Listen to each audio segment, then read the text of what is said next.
নমস্কার, আজকে রান্না করছি চাল কুমড়ো দিয়ে ইলিশ মাছের ঝোল। এর জন্য আমি ইলিশ মাছ নুন হলুদ মাখিয়ে খুব ভালো করে ভেজে নিয়েছি। ইলিশ মাছের পিস ভেজেছি এবং কতগুলো ইলিশ মাছের মাথা ভেজে তুলে নিলাম। এখন ওই তেলের মধ্যে কাঁচা লঙ্কা, শুকনো লঙ্কা ও কালো জিরে ফোড়ন দিলাম। ফোড়ন ভেজে নিয়ে চাকা চাকা করে কেটে রাখা চাল কুমড়ো দিয়ে দিলাম। চাল কুমড়োগুলো আমি খুব পাতলা পাতলা করে কেটেছি আর একটু বড় সাইজ করে কেটেছি। চাল কুমড়োগুলো তেলের মধ্যে দিয়ে একটু ভাজা ভাজা করে নেব। আমরা তো আলু বেগুন দিয়ে ইলিশ মাছের ঝোল রান্না করে খাই। আজকে এই চাল কুমড়ো দিয়ে এভাবে ইলিশ মাছের ঝোল আজকে রান্না করছি। আপনারা এইভাবে রান্না করে দেখবেন, আশা করি আপনাদেরও খুব ভালো লাগবে। দেখুন, আমি চাল কুমড়োর কুচোগুলো একটু ভালো করে ভেজে নিচ্ছি। এর মধ্যে পরিমাণ মতো নুন দিয়ে দিলাম,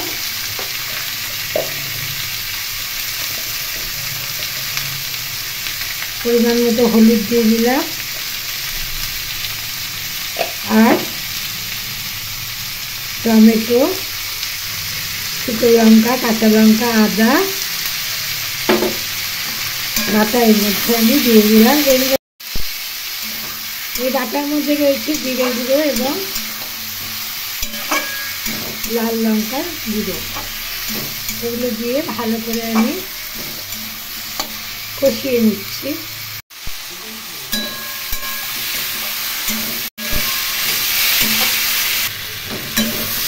দেখো, কষানো আমার হয়ে গেছে। এখন এর মধ্যে আমি জল ঢেলে দিচ্ছি।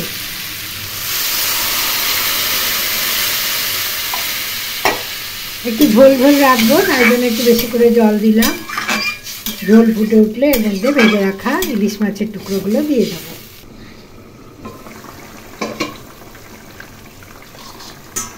ঝোল ফুটে গেছে। এই সময়ে ইলিশ মাছ ভাজা আমি দিয়ে দিলাম, দিয়ে ঢাকা দিয়ে এখন লো ফ্লেমে আমি 5 মিনিট রান্না করে নেব। রান্না করে নিয়ে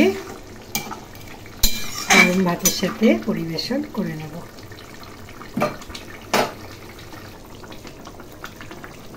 দেখো, এর মধ্যে কয়েকটি কাঁচা লঙ্কা দিয়ে দিলাম।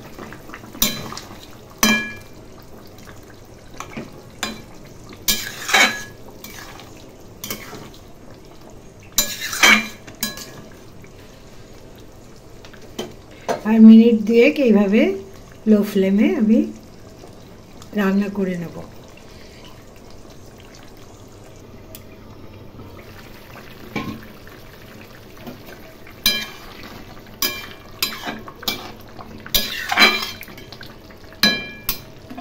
5 মিনিট পর ফিরে এলাম। আমার চাল কুমড়ো দিয়ে ইলিশ মাছের ঝোল রান্না হয়ে গেছে। এখন গ্যাসের ফ্লেম বন্ধ করে দিলাম